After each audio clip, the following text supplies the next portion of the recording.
Okay, so Clay Holmes is clearly struggling, right? We see it on a regular basis. He's had a really rough month or so.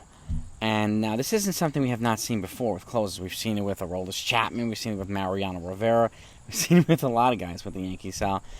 And again, he was a middling Pittsburgh reliever last year, and he was traded over here and became the closer of the Yankees. So there is an adjustment period, and just because they find it for a little while and lose it doesn't mean they'll never find it again.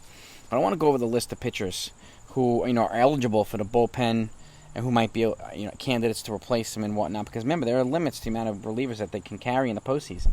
So being selective with who they have in that bullpen is going to be really, really, really important. So obviously, I'll be out later on with the lineup for tonight's game. So if you're not subscribed to the channel, please do that until you don't miss that stuff or miss the recaps. And if you do subscribe, hit the notification bell. I don't want you missing good content. Because just because, like I said, just because the trade deadline's over doesn't mean stuff's not going to happen. So Yankees are continually making moves. They might not be sexy, but some of them have an impact. So let's get... there's 3 guys coming off of injuries. Okay, we have Zach Britton. Okay, we have Luis Severino and Miguel Castro. So 2 of them have been like regular bullpen guys, Castro and Britton. Yeah, and obviously Severino has been a rotation piece for a while, but he's coming off some serious injuries as well, and I think he'd be best fit for the bullpen too, maybe long relief. And like I've said this for a year. I think several long relief guys are really, really important because they bridge the gap from the starters to the short relief guys, and that's that protection, that layer of protection that they need, and they don't really have that much right now. They lost Michael King, Clark Schmidt's not up here, and there's some other guys. So Severino, to me, would be a perfect fit for long relief. You get 2 or 3 innings of just darts from him, would be a hell of an addition to that bullpen.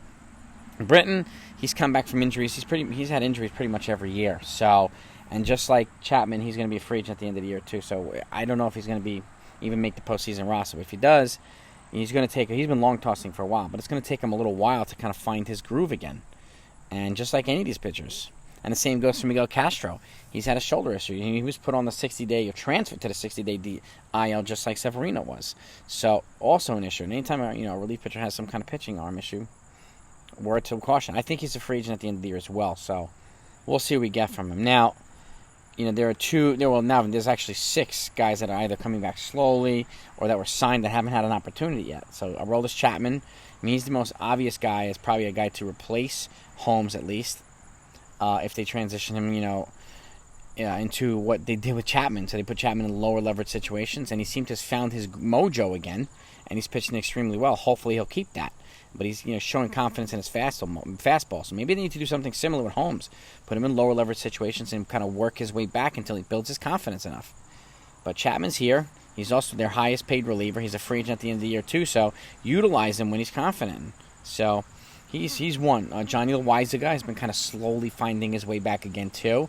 Again, he had a shoulder issue too, so got to be smart, got to be careful with him.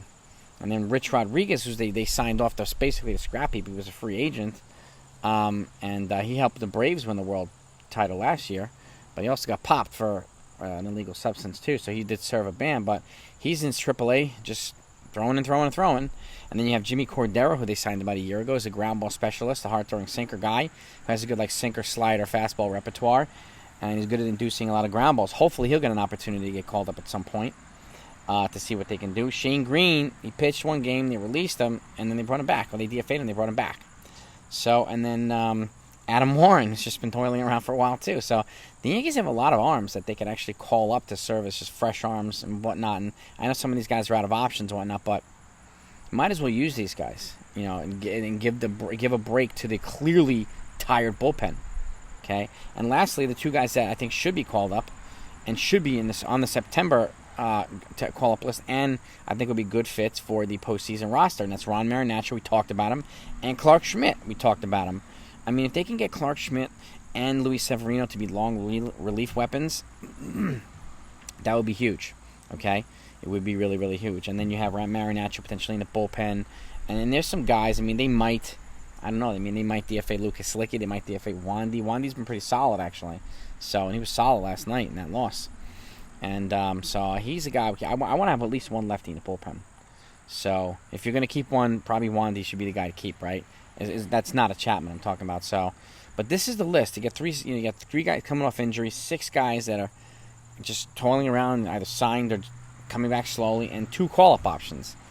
If I've missed anybody, let me know. But, like, what's going to be the ideal bullpen? Scott Efros had a good game last night. I know Trevino did not, but he was put in a bad position. Anytime there's a ghost runner situation in extra innings, it puts the Yankees at a disadvantage. I think it puts the relievers at a disadvantage, but the Yankees never do well with the ghost runner thing. So if they're not the home team, so we'll see what happens today. We have Frankie Montas on the mound tonight, so hopefully he can have a better second game and maybe put a little fire under their ass. I think the Yankees are gonna. I mean, it sounds like, or it looks like they're just looking for that moment, that trigger point, right, to set them off, to set them back, so they can go on a ripper, just an absolute tear.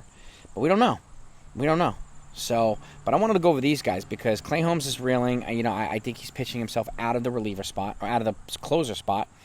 The most obvious fit right now would be Aroldis Chapman. They kind of slowly built him back up, and he was nasty last night too.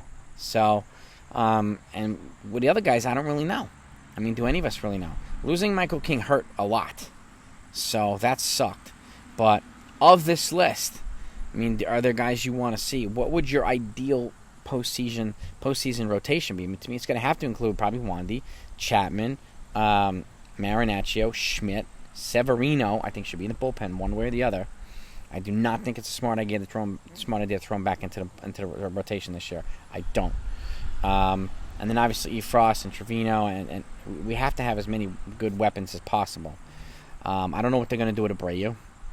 And we just don't know yet. We don't know. I mean, he's been up and down, too. Been dominant, and he's been hittable. Very hittable. So, Marinaccio, on the other hand, has been really good. And Schmidt's been really good since they've been stretching him out, too. So, that's why I suggest a long relief position in the playoffs so he can get regular work. And then you put him in you try out for the rotation in spring training.